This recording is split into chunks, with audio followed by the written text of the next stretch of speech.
Tout juste sorti de l'usine allemande, nous avons testé deux Fendt de 4 cylindres.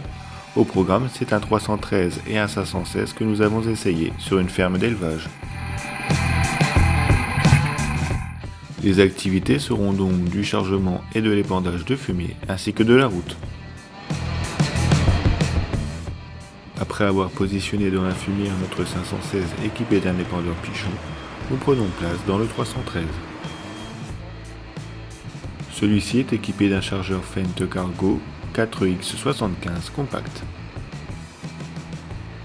L'appellation compact signifie que le brancard est plus proche de la cabine, sans pour autant changer la position de la potence. Pour le fumier, une belle multiservice Fiegel ainsi qu'une masse arrière de 870 kg complètent l'équipement.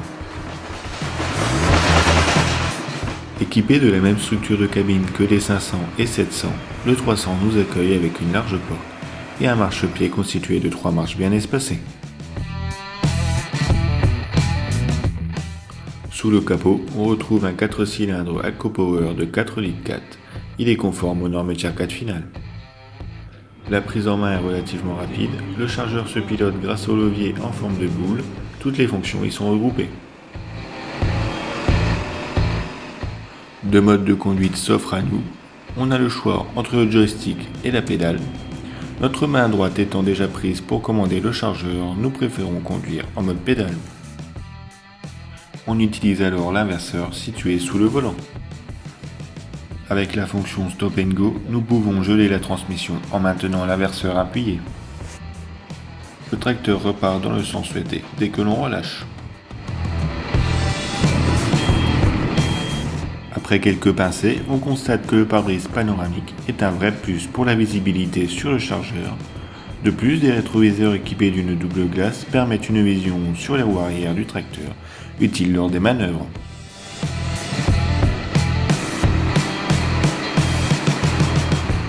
Au chargement de fumier, nous mettons le chargeur à rude épreuve.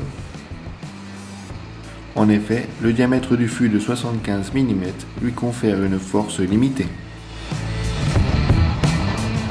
Toutes les commandes sont regroupées sur l'aile droite. On y retrouve notamment un écran de 7 pouces non tactile. Avec le TMS, il nous permet de programmer pour que le tracteur puisse monter tout seul dans les tours lors de l'utilisation des fonctions hydrauliques. Nous choisissons une plage de régime entre 1250 et 1600 tours. Le pont avant suspendu et la cabine suspendue pneumatiquement confèrent à ce tracteur un très bon confort de travail. On notera également un rayon de braquage faible, ce qui simplifie les manœuvres.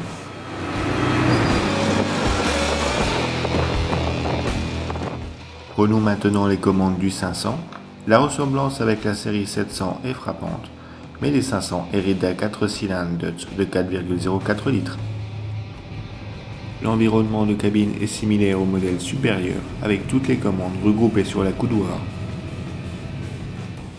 Un code couleur permet un repérage facile des commandes.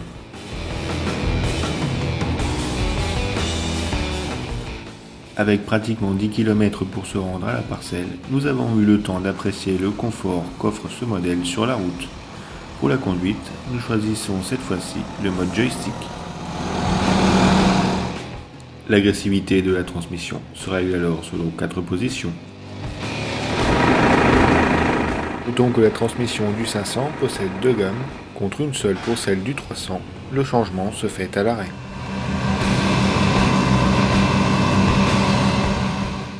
Deux vitesses cibles sont programmables depuis le terminal.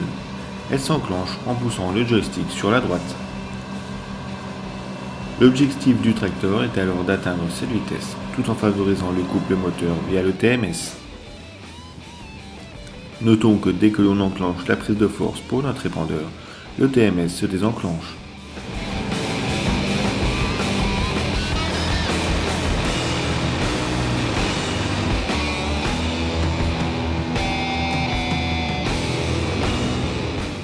Sur le 500, le terminal de 10 pouces est tactile, mais les réglages des chiffres ou des vitesses se font uniquement par la molette.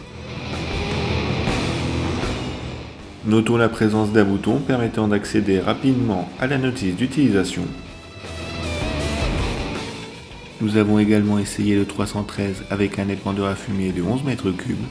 C'est l'occasion de démonter le chargeur frontal. L'opération se réalise facilement en quelques minutes. Comme son grand frère, le 300 brille par son confort sur route comme au champ.